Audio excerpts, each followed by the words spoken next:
Beethoven, I think, is an appropriate composer to treat with the electric guitar. A lot of what he did, the magic of his composition, is that you can hear his personality coming through. He'll set up this idea melodically and take you to a place, and then he'll sort of abruptly cut you off. He'll punch you in the face with what he does musically. Stefan has completely rewritten Beethoven's 7th Symphony for solo electric guitar. I wanted to actually turn the electric guitar into a real classical instrument.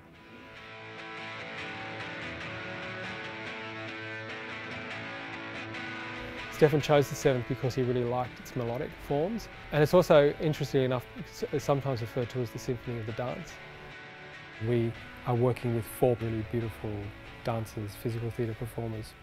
The premise is that one performer features in each movement, so the symphony itself is made up of 4 movements.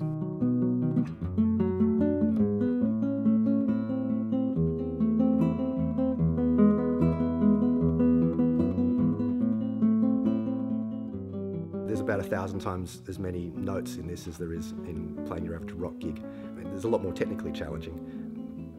It's always going to be a challenge transferring a symphony to a solo instrument. Just listening to it, I could immediately think of a way of making about 10% of it work on guitar, and the other 90% I had no idea how to do. The idea of a symphony, there are quite particular formal constraints in terms of how a symphony comes to be, and so we sort of used that as our framework to then explore the musical forms that Stefan eventually composed. At times you will notice the melody of the symphony, and other times, unless you know the chord structure extremely well, you wouldn't necessarily know that it was Beethoven's 7th Symphony. But it is always, everything that he plays is always deeply grounded in the music of the original work.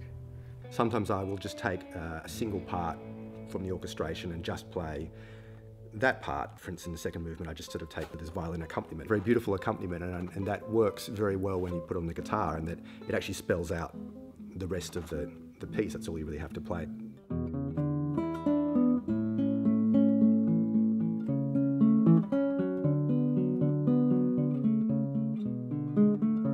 I'm really interested in the relationship of the past and the present, and how the past speaks to us in the here and now.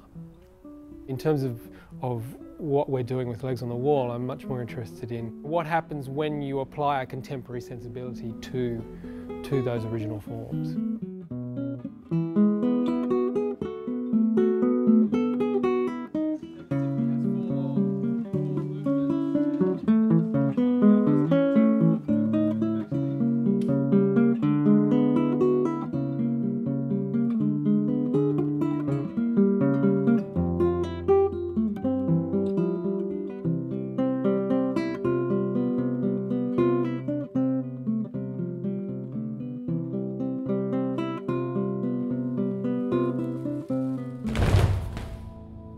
I think people are too reverent with things in general, and unfortunately, at the moment, the culture of classical music is a little bit conservative, and I think there should be far more freedom to experiment with it and sometimes fail, but hopefully discover something new. Otherwise, we're just going to be, stuck doing reproductions of what's happened before.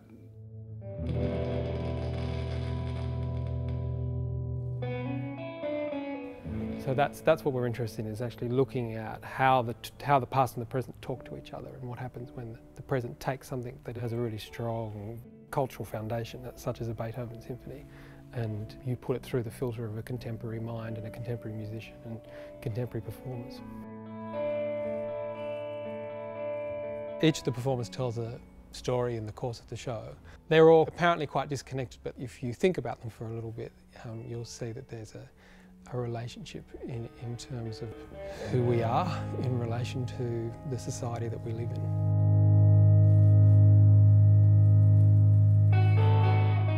There is nothing like having a live musician working with the performers, because it then becomes about the tension between the two of them, and there is always that sense that one of them could lead the other one somewhere different.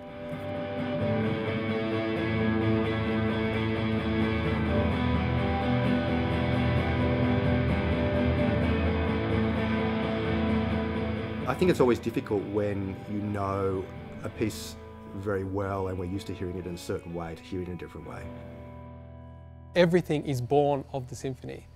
So if you know the symphony well, you will understand, very clearly what the way in which Stefan is playing with the music and using Beethoven as his inspiration.